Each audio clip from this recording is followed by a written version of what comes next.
Smart मीटरबद्दल मी ताई जे बोलले ते मी ऐकलं आणि तुपे साहेब जे बोलले ते पण मी ऐकलं.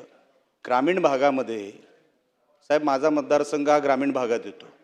अनेकांच्या मतदारसंघामध्ये हा स्मार्ट मीटरचा संघर्ष आता चालू असेल. अधिकारी कधीतरी मार खातील, आता ती परिस्थिती प्रत्येक जिल्ह्यामध्ये आलेली. अध्यक्ष महोदय, मी खोटं बोलत नाहीये. ते होऊ नये म्हणून मी आपल्याला सांगतोय, अगोदरच हे सगळं थांबावं. मी काही वेगळं बोलत नाहीये. ताई, आपल्याला जे अधिकारी काही सांगत असतील फक्त 4% तक्रारी आल्या वगैरे सगळं खोटं आहे. 50%च्या वर तक्रारी आहेत, पण खालचे अधिकारी का ब्रीफिंग देत नाहीत वरती मंत्रालयाला मला काही कळायला मार्ग नाही. स्मार्ट मीटरबद्दल काय होतं, कधी कधी दुरुस्तीच्या नावाखाली ही लोक जातात तिकडे दुरुस्ती करायला आणि पटकन ते स्मार्ट मीटर तिकडे लावून टाकतात. ग्राहकाची ते परवानगी घेत नाही अध्यक्ष महोदय, आणि पटकन ते दुसऱ्या स्मार्ट मीटरची तिथे इम्प्लिमेंटेशन करून टाकतात. बिलामध्ये वाढ होते. हे काय मला सांगायची काही गरज नाही अध्यक्ष महोदय. ग्रामीण भागामध्ये नुसती गाडी जरी नेली ना तरी स्मार्ट मीटरबद्दल तक्रारी करणारी लोक रस्त्यावर मिळतील तुम्हाला. म्हणून माझी विनंती अध्यक्ष महोदय, मंत्री महोदय आपल्याला सुद्धा, की ताई, स्मार्ट मीटरबद्दल अनेक तक्रारी ग्रामीण भागामध्ये आहेत. त्याची दुरुस्ती करण्यासाठी तिकडचे अधिकारी हे काही तिकडे उपाययोजना करू शकणार नाही. त्यांना काही सांगू शकत नाही. ते कन्व्हिन्स करू शकत नाही की आम्हाला स्मार्ट मीटर का तुम्हाला द्यायचं आणि तुम्ही का घेतलं पाहिजे. तुम्ही म्हणतायत तक्रारी नाहीत, पण असंख्य तक्रारी आहेत.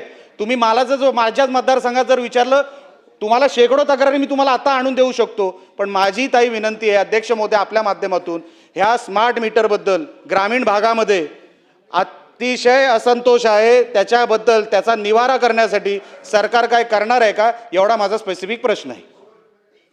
अध्यक्ष महोदय, ग्राहकांना जर तक्रार असेल तर आपण ग्राहकांच्या तक्रारींसाठी कन्झ्युमर रिलेशन मॅनेजमेंट पोर्टल उपलब्ध आहे अध्यक्ष महोदय. आणि मागच्या वर्षभरामध्ये महाराष्ट्रामध्ये आपल्या पॉवर फेल्युअरच्या तक्रारी ह्या पोर्टलवरती 33 लाख लोकांनी नोंदविलेल्या आहेत.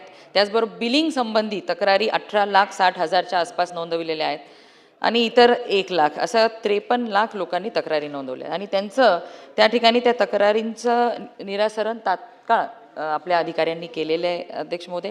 आणि स्मार्ट मीटर च्या बद्दलच्या तक्रारीसुद्धा त्याच ठिकाणचे अधिकारी आपले चेक मीटर लावून, की त्या स्थळ पाहणी करतात, मीटरची पाहणी करतात, खरंच मीटरमध्ये काही अडचण आहे का, काही तांत्रिक बिघाड त्याच्यामध्ये झालेला आहे का, हे चेक करून त्या ग्राहकाचं समाधान त्या ठिकाणी करतात अध्यक्ष महोदय. त्यामुळे ह्या स्मार्ट मीटरमुळे बिल वाढून येतात, हा गैरसमज आहे अध्यक्ष महोदय. नाना भाऊ, मंत्र्यांच्या उत्तराला हरकत आहे. आता